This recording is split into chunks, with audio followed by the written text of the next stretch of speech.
ابو ہریرہ ان کی کنیت ہے، اور ان کا نام جو ہے اس کے بارے میں 40 قول ہیں مختلف، کہ یہ تھا، یہ تھا، یہ تھا، یہ تھا، یہ تھا، یہ تھا، مگر ان سب میں جس کو ناقد محدثین نے ترجیح دی ہے وہ ہے عبد الرحمن بن صخر الدوسی۔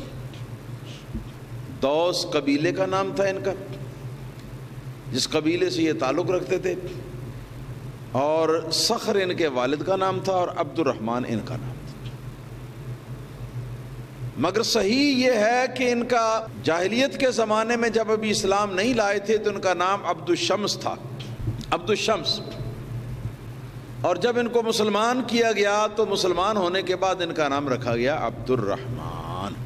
اور ابو ہریرہ اس لیے مشہور ہے یہ کہ ابو کا معنی ہوتا ہے والا یا لازم پکڑنے والا یا باپ بھی ہوتا ہے، اور ہریرہ کہتے ہیں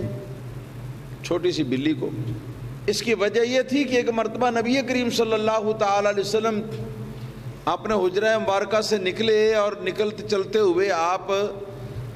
اصحاب صفہ کے چبوترے پر تشریف لائے۔ یہ ایک چبوترا تھا مسجد نبی میں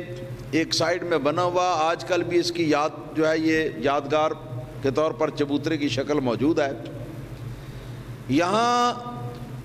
وہ فقراء مہاجرین نبی کریم صلی اللہ تعالی علیہ وسلم کے صحابہ کرام قیام کیا کرتے تھے، جو کہ دور دراز علاقوں سے ہجرت کر کے یہاں پر تشریف لائے تھے، اور ان کا کوئی گھر بار نہ تھا، بلکہ گھر بار بنانا بھی انہوں نے پسند نہ کیا۔ ان کی انتہائی تمنا اور انتہائی مقصد یہ ہوتا تھا کہ وہ رسول اللہ صلی اللہ علیہ وسلم سے قریب تر رہ کر آپ سے دین کی تعلیم حاصل کرنا چاہتے۔ یہ گویا طلباء تھے جن کی کم و بیش تعداد جو ہے وہ 70 تک بیان کی گئی ہے۔ تو ان میں سے ایک طالب علم حضرت ابو ہریرہ دوسی رضی اللہ تعالیٰ عنہ بھی تھے۔ تو ان کو حضور نے دیکھا کہ ایک بلی کا بچہ اس کے ساتھ یہ کھیل رہے، تو سرکار کو مزاح سوجھا، اور سرکار نے فرمایا کہ یا ابا ہریرہ، اس طرح ان کو بلایا کہ اے بلی کے بچے کو لازم پکڑنے والے۔ بس پھر وہ دن تھا کہ اس دن کے بعد حضرت ابو ہریرہ رضی اللہ تعالیٰ عنہ نے اعلان کر دیا کہ مسکراتے ہوئے مزاح فرماتے ہوئے نبی پاک صلی اللہ علیہ وسلم نے جس نام کو میرے لیے پسند فرمایا ہے تو سب لوگ مجھے اسی نام کے ساتھ پکارا کریں۔ تو یہ ابو ہریرہ دوسی ہیں رضی اللہ تعالیٰ عنہ۔ آخری 4 سال مدنی زندگی کے یہ نبی کریم صلی اللہ علیہ وسلم کے ساتھ رہے ہیں، پھر سرکار کی وفات ہو گئی تھی۔ صحیح بخاری میں کئی جگہ پر یہ حدیث وارد ہے کہ رسول اللہ صلی اللہ علیہ وسلم کی بارگاہ میں ایک بار حاضر ہوئے اور عرض کیا کہ یا رسول اللہ صلی اللہ علیہ وسلم، بہت سارے ہمارے بلکہ زیادہ تر ہمارے بھائی وہ ہیں جو دن بھر بازاروں میں سوداگری کرتے ہیں، تجارت کرتے ہیں،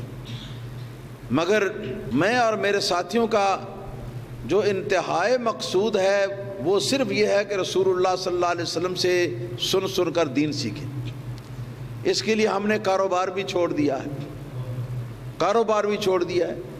تو پھر حضور کی بارگاہ میں حاضری کا موقع تو خوب ملتا ہے، لیکن حضور گزارش یہ ہے کہ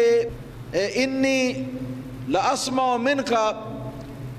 حدیثا کثیرا، میں بہت سی حدیثیں حضور سے میں سنتا ہوں، مجھ کو سننے کا موقع ملتا ہے، ولیکن انسا، لیکن میں ان کو بھول جاتا ہوں، ان کو یاد نہیں رکھ پاتا، یہ میرا المیہ ہے۔ تو سرکار کرم فرمائیے، میرے حال پہ رحم فرمائیے۔ صحیح بخاری کی روایت میں آیا ہے کہ نبی کریم صلی اللہ علیہ وسلم نے ارشاد فرمایا ابسط رداءک یا ابا ہریرہ، آپ نے فرمایا ابو ہریرہ ذرا اپنی چادر نیچے بچھاؤ۔ تو فرماتے ہیں کہ میں نے اپنی چادر جو ہے اس کو کاندھوں کے اوپر سے اتار کر